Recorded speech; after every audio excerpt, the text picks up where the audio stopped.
We define ourselves through our history, culture, and food, but we so rarely think to stop and ask, how does it all work? Revealed examines the hows and whys while pulling the curtain back on the things you never thought to ask. On this episode, we explore how New York's holiday windows turned into iconic magical displays of art and tradition.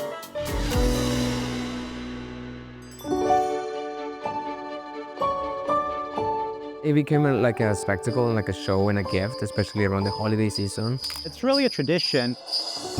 For over a century, department store windows have drawn people from all over the world to the city's sidewalks. It makes perfect sense that everyone should really put on their best look and put on a show for the many, many, many thousands of people who will be coming to New York City. It's an iconic experience that's part of New York City's cultural fabric and unique to this bustling metropolis. The thing in New York City is really the density and the pedestrian culture. That's why you have the windows. And it's about more than just flashy displays. It's a celebration of creativity, tradition, and the simple joy of window shopping. I think a great holiday window is always about storytelling. And when you build in the artists, you get windows that are more than windows. Windows that are really artworks and that tell a really cutting-edge avant-garde style than you maybe would have imagined for department store windows in, Des Moines. Just to stand back and look at our customers and viewers, just look at the windows, it's just magical and special. An average of 6.5 million tourists make their way through these crowded streets from November to December, from pop-up markets to the tree at Rockefeller Center to the Thanksgiving Day parade. But every year, stores around the city unveil their holiday windows, marking the unofficial start of the holiday season in New York City. And the most famous ones. My name is Maynard Kizo. I am the window director for Macy's. What goes into being a window director? I think a lot of imagination, passion, creativity, and dedication to the windows. The holiday windows we start planning around February, March for the coming holiday. After that, the ideation process starts. We see what new technologies are out there, and little by little, those ideas evolve, and we start brainstorming and so on. So it takes a while. It just doesn't happen overnight. For me, it's carrying on the tradition and always trying to make the windows better. The story of holiday windows in New York begins with a revolution, literally. One of the things that was really impactful to creating this shopping district in New York was the Industrial Revolution. There was just a great deal of new capital and investment in the city in the 1860s and 70s. We see the development of an area of the city sort of between 14th Street and 23rd Street, bounded by 6th Avenue and Broadway, which was known as the Ladies' Mile.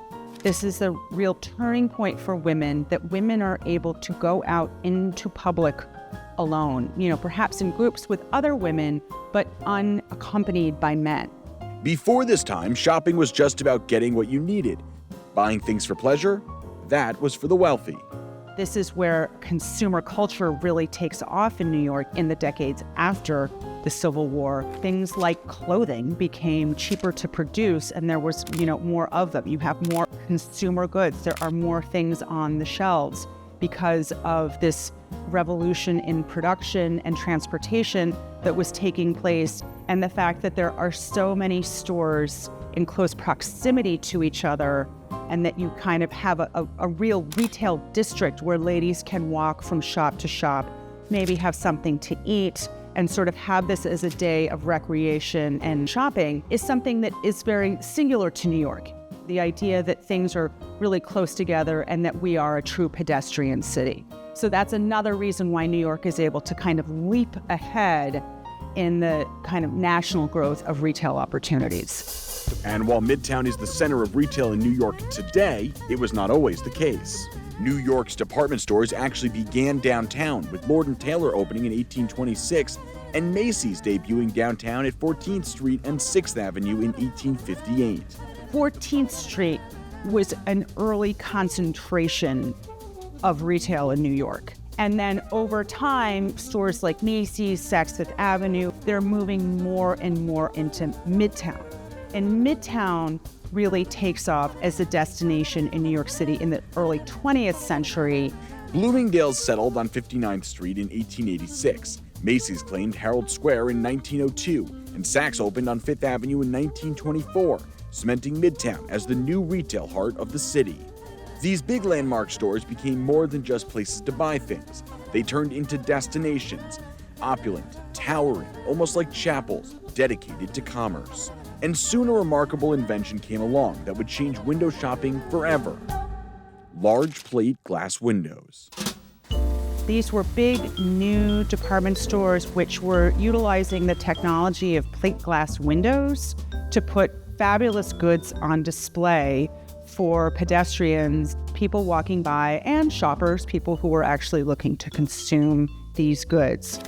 The glass is made by floating molten glass on a bed of liquid tin, a process that creates perfectly flat sheets ready to be cut, polished, and transformed. For the first time in history, a large department store display could be viewed through an oversized and uninterrupted sheet of glass. There were a number of department stores in New York who really took advantage of their location and the windows that they had facing the street, who became known for really significant window displays. Once it developed and became this outdoor experience of shopping and browsing in the windows and going into stores, places like Macy's, Stern's, McCreary's, what we see is that this becomes a form of acceptable leisure for women. Window displays were so popular that they even inspired their own periodical, The Show Window, which was founded in 1897 by L. Frank Baum, just a few years before he published The Wonderful Wizard of Oz. Window displays caught on quickly, drawing foot traffic from all over the city. They didn't just reshape New York's shopping landscape, they soon would transform how the city celebrated the holidays. It started in the late 1800s by Roland Husey Macy's, which was a co-founder of Macy's. It was sort of like a street theater. It was inspired by famed showman P.T. Barnum, who urged his friend R.H. Macy to display his prized collection of mechanical toys in store windows for the holidays to the delight of children and adults. The store first opened in 1858 as a small dry goods shop, but by the early 1900s, it had grown into the world's largest store, stretching over an entire city block in Herald Square. It's really a tradition. I mean, Macy's started the windows back in 1874. It started as a sort of entertainment from the stores in order to attract customers to walk into the stores and shop. The store's first windows featured Uncle Tom's Cabin, a book that, while groundbreaking for its anti-slavery message at the time, is now seen as deeply flawed for its stereotypes. What started as simple scenes soon grew into a beloved spectacle, with each store vying to outdo the other, turning their windows into holiday fantasies that became must-see events of the season. Now we take it for granted that if you look at a department store window in the 21st century, it's almost going to have kind of an animated quality and like a storybook quality. But that was really an evolutionary process when they went from being kind of static displays of goods that were on sale to something that was really more enticing and engaging and appealing to adults and children alike.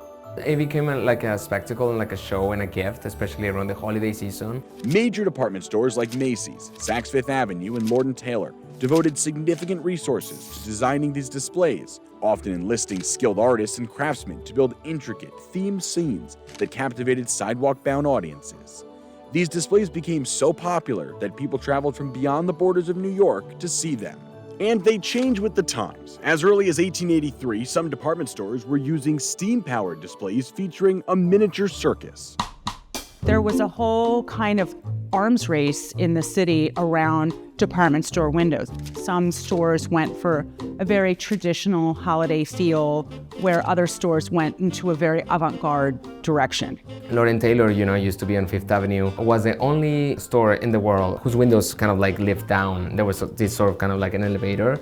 They would lift them down and then build the windows in the workshop down there, and once they were ready, they could lift them up again for people to see them. During the 1930s and the Great Depression, holiday windows became free entertainment for New Yorkers. Lord & Taylor's Bell windows, featuring a snowy scene with ringing bells but no merchandise, became the first purely decorative holiday display, drawing large crowds in awe of the spectacle to the store. Since then, the holiday season has become a high-stakes competition among major retailers, all aiming to capture attention with bigger, bolder designs that wow in person and rack up likes on social media. What is so remarkable in New York City is that we see artists who will later become blue chip artists like Andy Warhol and Robert Rauschenberg, earlier Salvador Dali, creating department store windows. And so I think that's another really singular thing that happens in New York City, where you have the department store and the department store window in particular become almost like a creative sandbox for artists who are working in New York City.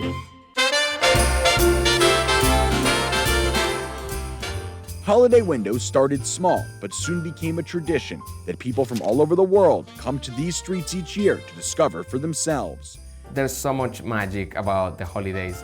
There's so many things that brands do to make people come to the stores to enjoy a family time. During the month of November, store after store unveils their windows to the public. Oh, wow. Oh my gosh, this is so beautiful! I think Bloomingdale's is pretty iconic in New York City. Our windows are sought after globally. What we strive to do is kind of stay relevant while also staying in the mix of what's happening and current. This year's windows were inspired by the Wicked movie. In order to bring a window to life, specifically a movie-inspired window, there's a lot of moving parts, but everybody kind of comes together and we work well as a team to just create something that's visually appealing and that everybody wants to look at. These days, the spectacle has grown so much that it has finally escaped from behind the window display. Brands are going beyond the window display to convey a message. You have stores like Louis Vuitton, who this year is wrapping the building in this huge trunk. Places like Tiffany and their new landmark store in Fifth Avenue as well, who uses this kind of like particular lighting in the color, the Tiffany blue, which is like a very unique for them. For more than a century, these windows have drawn crowds from all over. They have also drawn in sales. These stores bring in a quarter of their sales during the holidays, and window displays influence a purchase on average 24% of the time. Macy's has always been a store that caters their window displays to families and to children and plays always with whimsical themes. In the more modern era, we can talk about Barney's, who had a long time collaboration with Simon Doonan, which is a fantastic artist, who used these windows to communicate and express a satire or any political or social movement that was happening back then. Simon Doonan's windows pushed boundaries and made headlines. He joined the staff at Barney's in 1986 and was known for creating memorable displays until the department chain closed in 2019. Anything that was happening at the time was no excuse for Simon Doonan to just put it in the window. Some were even controversial, including a nativity scene made entirely of duct tape. Since 2012, Raul has made it his mission to catalog window displays. You can search, for example, Macy's, and you're gonna find all the Macy's windows through the years. Here you have Barney's in 1998. Those are creations that Simon Doonan used to do. You have here something that he did about the royalty, which was very controversial at the time. He was very, always used celebrities and like pop culture elements for the windows. Let's go back to 1957 and see what we find. Okay, Lauren Taylor, New York City.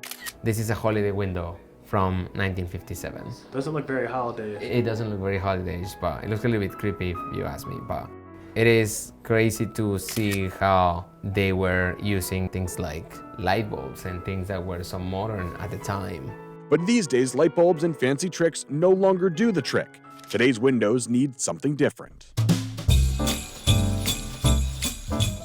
I think technology has also allowed them to reach out more people because they have windows that are interactive, that you can kind of like snap a photo and put it on Instagram or share something on Facebook, on social media, take a picture and get it delivered to your phone. The tradition of holiday windows continues to this day, and each November, stores one after the other unveil their spectacle-filled windows to the public. It's estimated that Macy's windows attract nearly 10,000 people daily during peak hours. Some of the best window displays out there are often rather simple concepts, but they make people think, they make people stop, look at the window, look at the product, and I think just kind of like sometimes make you even smile. Manny Urquizo has been designing windows for Macy's year-round for the last 4 years. His first foray into Macy's famous holiday designs came right after the pandemic. The first windows were right after COVID, so there were our thank you windows. There were our thank you to the city, to New York City, to our customers, to our viewers that were coming back to the stores and looking at our windows and obviously coming back to the store. My favorite part of it is just standing back and looking at the people enjoying the windows. The windows are designed with the strictest security. No one is allowed to see them, with tweaks being made even at the last minute. Let's go behind the window. Today it's all about detailing, cleaning, making sure there's no fingerprints, making sure there's no dust, making sure all the lights are on, all the animatronics are working, all those little fine-tuning details. This window is Give Warm, and it's actually one window representing our partnership with the Big Brothers Big Sisters.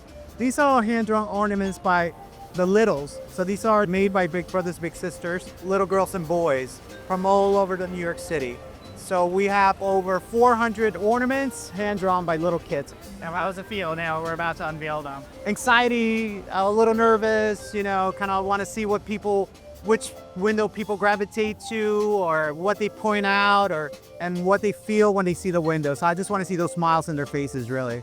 My favorite part of the windows is just standing back once the curtains drop and looking at people's faces, the little kids pointing at their favorite window, at those little details that they like. So that's the best thing about doing these windows.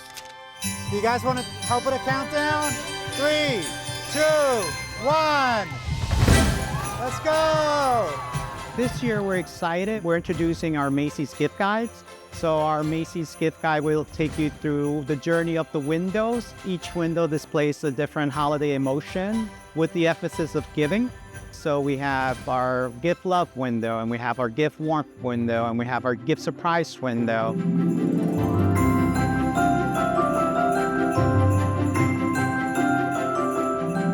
Holiday windows are far from a one-person job. Bringing them to life requires the collective effort of hundreds of artisans. Each window is over 300 hours of work. Carpenters, electricians, lighting people, animatronic people. So there's different types of technologies that we use. So there's so many hands involved. The biggest challenge, I think, is trying to bring those ideas into life into a square space. It's often unlikely to see a group of people standing still in the streets of New York, but each December, these windows stop even the busiest New Yorkers in their tracks. My dad used to always bring me here during the holidays just to, check out the windows. All this time it said elves at work, no peeking. I was peeking. I was curious to see what they'll come up with. The craftsmanship that goes into every single one of these windows, clearly there were a bunch of people working on a common concept. Well, I'm just super excited. It's such a beautiful display. I think it's so uniquely New York. Everyone goes all out, and what you're getting yourself into when you come to New York on the holidays. It's crazy busy, and it's also really insanely beautiful. In recent years, the once grand department store has seen a sharp decline. Barney's shuttered its doors in 2020. A year later, Lord & Taylor, the oldest surviving department store chain in the United States, once famous for its bell windows, closed all of its brick-and-mortar stores. And Saks, famous for its light show, is pulling the plug, for now citing a challenging year for luxury. You walk down Fifth Avenue now, and there are definitely fewer department stores than there once were. The stores that do remain really hit the gas on making their spaces interesting, engaging, dynamic. It's really an experience that you cannot replicate online. I think the stores are trying to capitalize on what it means to see things in 3D, in real light, and to have that experience of moving from window to window, and just the fantasy of it all. Each window is a portal, a mini movie drawing us into dreamlike scenes, a rare moment where commerce meets art. The exact cost of the windows remains a closely guarded secret, but the focus is less on the price tag and more on captivating customers and sparking their imagination. I think a great holiday window is always about storytelling. Retail is a lot about aspiration, it's a lot about fantasy, putting objects on their most sort of seductive display. For generations, holiday windows have been more than displays. They are a ritual. I have my 3 kids, and sometimes I'll leave a little mark for them. Something that's not visible, but something that I can tell them that it's there. I'm living the dream right now for me. It's creating these holiday windows and making a magical moment for our customers. Amid the chaos of the city, these windows create a pause, a place to marvel and to remember the simple magic of the holidays. It's about creating some kind of fantastic world in which these garments can exist and really just showcasing the products in a way that just feels kind of magical.